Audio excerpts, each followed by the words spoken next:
Stephanie Milky here, aka KetoMOM, or often called mom, sis, Steffi, daughter, wife, aunt, and friend. Just like many of you, I carry a lot of titles. My favorite title is mom. I should probably say wife, which takes a lot of my time. But let's be honest, if you want to do something and do it well, you will make the time for it. Commitment is hard because we find ourselves overcommitted, but when you practice prioritizing, you will find out what is actually important and what you can let go. With the KetoMOM podcast, you will learn together how to manage our time, commit to the most important things in life, and I will equip you with the tools you need to feel qualified each step of the way. My name is Stephanie Milky, and welcome to the KetoMOM Secrets podcast. Hello, welcome. Stephanie KetoMOM here, and I'm super excited to dive into Mind Shift with you. But before we do that, as you're tuning in, tell me what is in your shaker bottle, what is in your mug. Are you a water drinker in the morning? What are you drinking? A lot of you drink coffee. Well, not a lot of you on here. Let's just say people in particular drink coffee full of sugar. I'm drinking my favorite flavor of ketones. It's called Naranja. It's an orange one. So super delicious. Good morning. Tell me where you're tuning in from. I'm tuning in from Florida, and we have a lot to talk about. So a couple things real quick before we dive into the book. If you are brand new, post new below. I want to get to know you. And as we go through this book, you might be going, tell me how to eat. I'm on the KetoMOM. I'm here to listen to KetoMOM. Help me lose some fat. That's awesome. And I will help you. Listen, at any point in time, you can always go to ketomomsecrets.com and you can click on recipes, how to get started. We've got a book club where we've been going through books for 2 years to help you with your mindset, because I 100% believe it's important to work on your mindset to get to where you want to go, to achieve the goals, right? Your words are powerful. The way that you think is powerful. The people that you surround yourself is important. And the food that you put in your mouth. We work on all of it. And so as we're going through this book, at any point in time, you can ask any questions below. You can send me a message and I will answer your questions. And there's a lot of fun things going on. So this particular chapter that we're going to go through might strike a chord, or might make a couple of you go, I don't know if I agree with that. If you're in the teacher world or the education world, listen, we're going through the chapter to give you a thought. The point is, I don't read them to you, but I give you a thought for the day. Don't get shut down if you're like, I don't think I agree with that. Don't shut this off if you're like, that's because listen, I think it's important to go, all right, I feel a little challenged in my thinking. Oh, I've never thought about it like that before. I think this chapter is great. So we're going to go through it together in just a minute. But don't tune out that's like with any conversation, right? Sometimes we listen to people and we go, oh yeah, that's not what I believe. And we tune out and go the other way, or we shut it off. I think it's important to hear different sides and to go, do I really believe that? Is there truth in what they're saying? So as you're tuning in, before we dive in, what's in your shaker bottle? What's in your cup? You guys, I've got brand new trial packs of Orange the Harvest Sunrise. If you saw me sharing those trial packs, or the new flavor that we just launched, if you've never tried ketones, if you've never experienced how great they are, I call them my mom fuel. I've been drinking them for 8 years. I'm posting some new trial packs on our trial pack website. I'm actually hosting a fat loss masterclass coming up here very soon, starting November 1st. And what we're doing is in a separate group, we're going to go over some keto tips, some habits, some things to help you get through the next 60 days so that you don't fall trap to, let's say, the holidays, the family, the treats, all of those fun, so that you're not gaining an extra 10 pounds, getting to the beginning of the year, and like most people, wanting to start going after your health and fitness, but now have to combat these next 60 days, right? I'm going to help you, give you some tips, give you some ideas, help you navigate these 60 days if you want to join the masterclass. The only requirement is to drink ketones. Whether you grab a 5-day trial pack, whether you grab a box, I'll coach you through it. Post masterclass below, and we're going to work through some habits and incorporating new habits to help you along the way. We're going to do it together. So super awesome.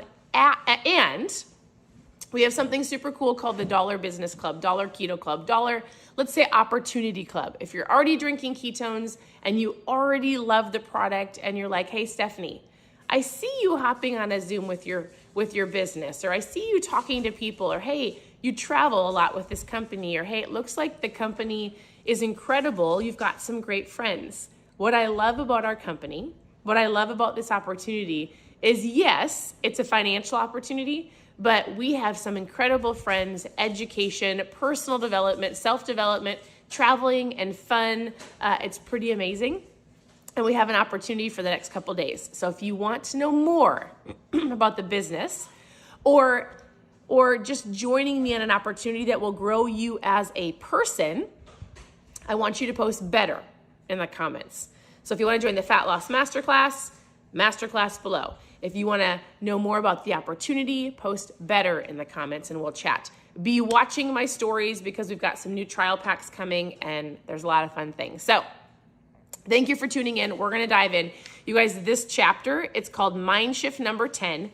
So this book that we've been going through, there's 12 mind shifts, things to help you see maybe things that you've never seen before, or hear something different where you're like, I've never thought about it like that before.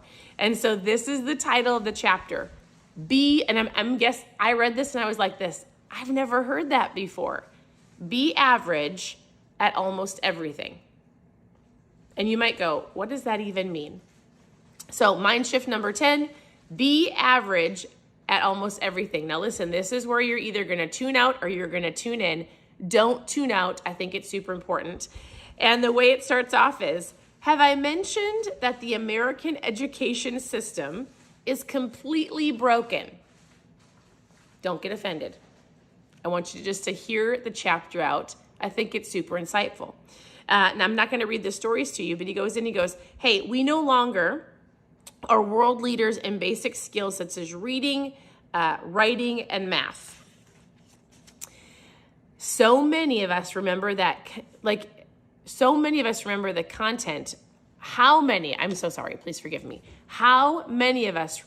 the content of what we learned in high school, or even grades, kindergarten through 12th grade, right?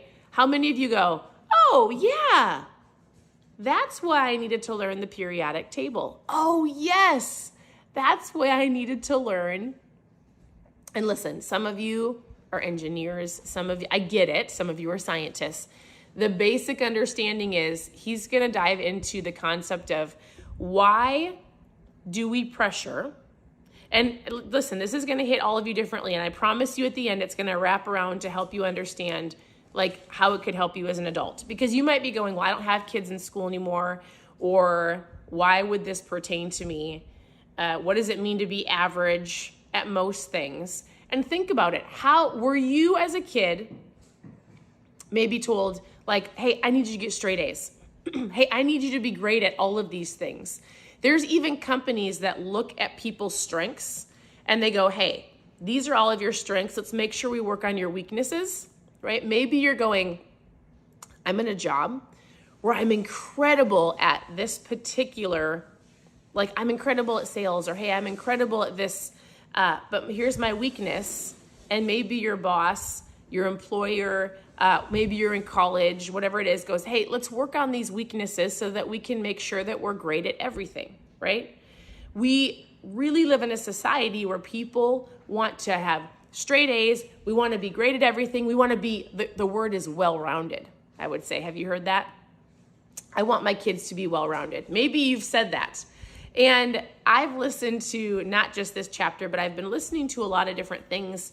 And my mindset shifted, not when I just read this, but when the concept or people have been saying, why are we trying to make our kids, teenagers, young adults, even myself, work on things that we're not naturally talented and gifted at? Sure, it's great to get better at maybe things that you're not great at. But isn't it interesting how if you were to just think about your own job, and if you were to go, man, if I could just do this one particular thing, I would excel. But now I'm wasting so much time on the weaknesses of things that I'm not gifted at. but somebody else is, right? So that's what he's talking about. He goes into the concept of like, why are we trying so hard to make our kids get straight A's when really we should be going, hey, be average at most of it, and let's find the one A that you're gifted at, and let's hone in on that. That's actually something that I pray about for our kids often. Like I pray every night, and I go, God, if you could just show me the gift and the talents and the things that you've got for each particular daughter. We have 4 girls, and I'm like, just give me an insight, a little picture, something that I can go, this is what you're called to do. This is your 100% strength. And we're going to hone in on that strength, and we're going to do it to the best of your ability. And it's okay if you don't know the periodic table.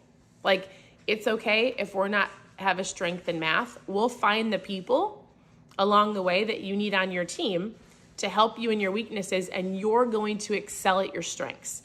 So we dive into this, and he really takes you into like, all right, we're talking about school, we're talking about education. Like, what does it mean to be average with most things? And then let's be really great at a couple things, right? He goes, when you spend so much time trying to be good at everything, it costs us precious time that could be spent becoming great at what we're designed to do. When you care about something, it becomes a filter by which you sift out everything else that demands of your time. No one is capable of meaningful engagement with every issue, every problem, and every skill. Tells a ton of stories. I'm not going to read those to you.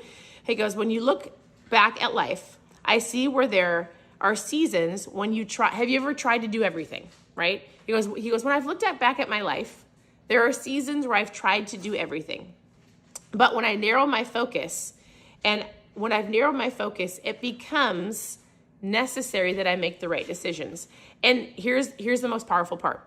I've come to the realization that the yes is so much easier to say than the no. But you cannot do everything. So choose your something well. The no is as much a part of your calling as the yes. He goes, I'm average at almost everything, and I'm good with that. The average in my life is not what I am. It is who I am not. You do not have the capability to do something about everything. It doesn't mean that there's other things that don't impact you. It doesn't mean that there's not other things that are important. They're just not your responsibility or your calling or your mission in life. The sooner you make the peace with this, the faster you will move forward in your own life. Most likely, you will have people in your life who are passionate about things that simply you're not passionate about. Everyone has a role to play. Find yours and give it everything that you've got. This will be true in every arena of your life. If you're great at math, keep going. If you're not great at math, guess what? Hire somebody that's good. Hire an assistant. Be good at something, but with the same level of intention, choose to be average at a lot of things. Be great at being you. The sooner you give yourself permission to live an intentional life, the more unstoppable you will become. Know what matters to you and know where you are committed to greatness and make that life, and make that your life. Know what matters to you and know where you need to be committed. I read this chapter and I thought about how often, if you're a parent, like I said, we strive to help our kids be well balanced. This isn't a new concept to me, but I've heard many talks or podcasts saying like, man, we're really doing our kids a disservice if we are, I'll say, for example, somebody had said, my kid is excelling in science. Excuse me, hold on. My kids are excelling in science, but terrible at math, so I'm going to make sure they spend hours in math and get them a tutor. And how often have we fallen into that? Oh my goodness, this is not their strength. I need to make sure they understand this.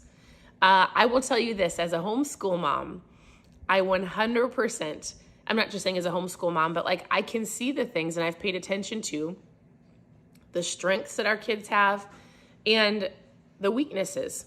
And while we work through those weaknesses, because I think it's important to go, hey, how do we push through? Here's the number one thing that he said, and I actually think I skipped it because I didn't star it. We need to not only teach our kids, but ourselves, not memorizing and having to solely focus on these weaknesses. We need to learn how to learn, right? So I tell my kids, like, part of the school that we did this week, we have some bonus kids with us this week. So our incredible friends and pastors are gone. So we have their girls. And I said, hey, for school today, I'm going to give you some scenarios and I want you to tell me, what would you do? And I said, hey, I want you to go make a reel. That's all I said. I want you to go make a reel. And they're like, well, I don't know how to do that. I said, awesome. What would you do? Well, I don't know how to do that. Tell me what you would do. And they're like, we would go to TikTok. And I said, okay, what would you type in? And I walked them through how to find an answer. I would say, like, if you have kids, and I've heard this in a lot of different books. There's a book that we're reading. Well, Steve and I were listening to as we were on a walk this morning. This is incredible, but there's a book that will make you go, oh my goodness. And the book is called Outwitting the Devil. It's by Napoleon Hill. And he also wrote the book called Think and Grow Rich. And I'm not going to go through those here on the page. Go look them up. You want to listen to the most impactful Audible book, Outwitting the Devil by Napoleon Hill. And he talks about that. Like, we need to teach our kids to think and to solve problems and to find the answers, not just memorize something for a test and be done, right? Not just go through the motions. And we ourselves as adults, if we're already through school and we're already done, also, why do we fixate or get so frustrated with our weaknesses? Like, what are you gifted at? What is something, if you don't even know and you're like, I don't know, I've been out of it for so long, I don't know what I'm good at. There are strength finders. There are different tests that you can do. Ask some of your very best friends, like, what are my gifts? Hey, ask your employer. Hey, or figure out, like, what brings you joy? What's your favorite part of your job? If you could do anything, what would that be? That's your strength, and that's what you need to operate out of. And at the very same time, he said it's so easy to fall trapped to saying yes to so many things. I'll give you an example. I love to sing. And in Minnesota, I was on the worship team for our church. The church was a smaller church, and I would say, can I sing? For sure. Do I enjoy it? Yes. Is it like my number one strength? So like when we moved to Florida, like either my husband or my kids or even some people that knew I was on the worship team said, are you gonna try out for the worship team here? Now, there's a little bit of like, yeah, in my mind, I would say doubtfully, I'm not qualified. Here's the kicker. If I say I'm not qualified, can I sing? Yes. Am I an expert singer? Absolutely not. Could I become a better singer? So in my head for the last couple weeks, I've been going, okay, is it something that I want to commit to? Do we have access to an incredible voice coach? Yes, we do. And here's what he's saying in the book. It's easy to say yes to a lot of things. And I've come to the conclusion that it is not my best yes. There are a lot of other things that I enjoy doing. There's a lot of different things that I actually have strength in that I really should be focusing on. And while I enjoy singing, it is not my best yes. And he said, there are going to be things that you have to say no to. And he goes, it's going to hurt. And it's going to go, because in my head, I'm like, oh my goodness, I would love to be on the worship team. But I also love other things more. I don't know if this makes sense, but you can't be everything to all people and you can't be everything to your job. And you really need to focus on your strength, the things that you're gifted in. And it's okay to be average in most places. Like, it's okay for me to be an average singer. I'm not going to go make an album. I'm not going to go lead the worship team right now. And you have to be okay with that. Does this make sense? Somebody let me know if this makes sense. In my head, it makes sense. But here's what I'll tell you. This mind shift book is incredible. It's giving me different mind shifts. It's giving me different perspectives, things to think about. And today's thought was be average at everything. And guess what? At almost everything. And it's okay. So if all you do is take with you this concept of, am I trying to get all A's? Am I trying to be well-rounded? Am I trying to make my kids well-rounded? Where am I wasting time on my weaknesses? Where am I wasting time where I should be putting that time into the strength that I know that I have? Whether you're an adult, young adult, older, teenager, this can apply to all of you, right? Because when we operate out of our strengths and when we really go after that we're great at, and we have to be okay with the average, that's where you're going to shine. And I think it's super powerful. So this is the book we're going through. Take a screenshot. We are almost done with the book, and then I'm not sure what we're going to do next. So I'll keep you posted. But if I go back to the beginning, we've got a fat loss masterclass starting in November. Post masterclass below if you want to know more about what that looks like. Packing up more trials today. So we've got the new flavor of trials going on our website. If you've never tried ketones and you need something to actually help you with your energy and your focus and your fat loss and your appetite so you're not snacking all day, my number one mom fuel I've been drinking for 8 years, post trial in the comments. Otherwise, lastly, if you want to know more about my team, and whether it's a financial opportunity, you want some friends, you want a community of people, you want to learn and grow. Steve and I were, last thing, we were watching a video this morning from 8 years ago of the very first time that we stood on stage and we got to talk to our community. We got to talk to, we were at the event, at an event with our company. And I was watching us and I was like, oh man, we've learned so much in 8 years. From our CEO, from this community, from learning about the power of self-development, from learning and being around people that are pursuing better. Like, we got into this community and we've been around some incredible people that have elevated us, have elevated our thinking and have made us better. And we get to do that for you. So I want you to post better below if you want to know more about the opportunity for you to join me and my team. I would love to have you on it. So, and plus it's an incredible opportunity for the next couple of days. So anyways, we'll talk to you very soon. Thank you for tuning in. Your presence matters, and I will see you next time. Bye, everybody.